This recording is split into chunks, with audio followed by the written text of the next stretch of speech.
కూటమి పాలనలో జూదానికి care of గా మారిపోయింది ఆంధ్రప్రదేశ్. రాష్ట్ర వ్యాప్తంగా టీడీపీ నేతల కనుసన్నల్లో పేకాట క్లబ్బులు యథేచ్ఛగా కొనసాగుతున్నాయి. దీనికి కొందరు పోలీసులు కూడా సహకరిస్తున్నారనే ఆరోపణలు ఉన్నాయి.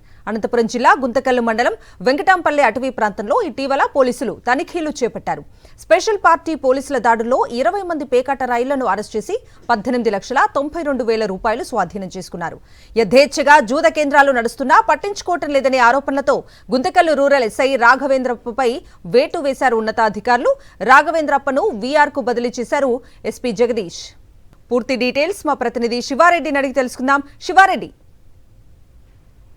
టీడీపీ కూటమి అధికారంలోకి వచ్చిన తర్వాత పేకాట స్థావరాలు విచ్చలవిడిగా జరుగుతున్నట్లు ఆరోపణలు. ఎందుకంటే ప్రతి కాన్స్టిట్యూన్సీలోనూ టీడీపీ ప్రజాప్రతినిధుల కన్సర్న్లోనే పేకాట కావచ్చు, లేకపోతే ఇతర జూద కేంద్రాలు కావచ్చు నిర్వహిస్తున్నట్లు స్పష్టమైన ఆరోపణలు. దీనికి స్థానికంగా ఉన్న పోలీసు అధికారులు సహకరిస్తున్నట్లుగా ఆరోపణలు. అయితే ఇదే నేపథ్యంలోనే పోలీసు ఉన్నతాధికారుల నుంచి అంటే ఎస్పీ ఆఫీస్ నుంచి కానీ లేకపోతే ఆపై స్థాయి నుంచి కానీ సందేశం వస్తే గానీ రైడ్ చేసే పరిస్థితి లేదు. ఇటీవల అనంతపురం జిల్లా గుంతకల్లులో ఇదే పరిస్థితి నెలకొంది. ఎందుకంటే గుంతకల్లు మండలం వెంకటాపల్లి అడవి ప్రాంతంలో చాలా కాలంగా పేకాట స్థావరం నిర్వహిస్తూ ఉన్నారు. ఈ నేపథ్యంలోనే స్థానిక పోలీసులు పట్టించుకోకపోవడంతో అనంతపురం జిల్లా ఎస్పీ కార్యాలయం నుంచి ఎస్ఓజీ ప్రత్యేక బృందం దాడి చేసి సుమారుగా 20 మంది దాకా అరెస్ట్ చేశారు.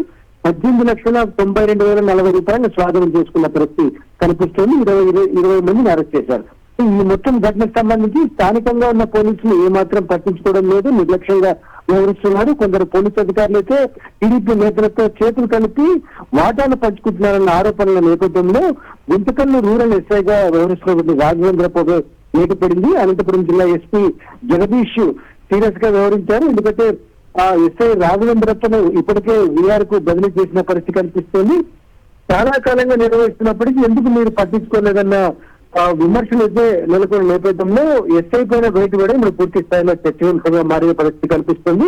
చాలా కాన్స్టిట్యూన్సీలు ఇదే పరిస్థితి ఉన్నప్పటికీ టీడీపీ ప్రజాప్రతినిధుల ఒత్తిడితో కొంత పేకాట కావచ్చు, ఇతర ఇంధ కేంద్రాలు కావచ్చు యథేచ్ఛగా నిర్వహించిన పరిస్థితి కనిపిస్తుంది. దీనిపైన కఠినంగా వ్యవహరించాలి. ఎందుకంటే సామాన్య ప్రజల జీవితాలతో చెలగాటి మారుతున్నటువంటి పేకాట కావచ్చు, మద్యం కావచ్చు, లేకపోతే మత్కా వంటి జూదాలు మధ్య అరకట్టాలని చాలా స్పష్టంగా ప్రజలు కోరుతున్న పరిస్థితి కనిపిస్తోంది.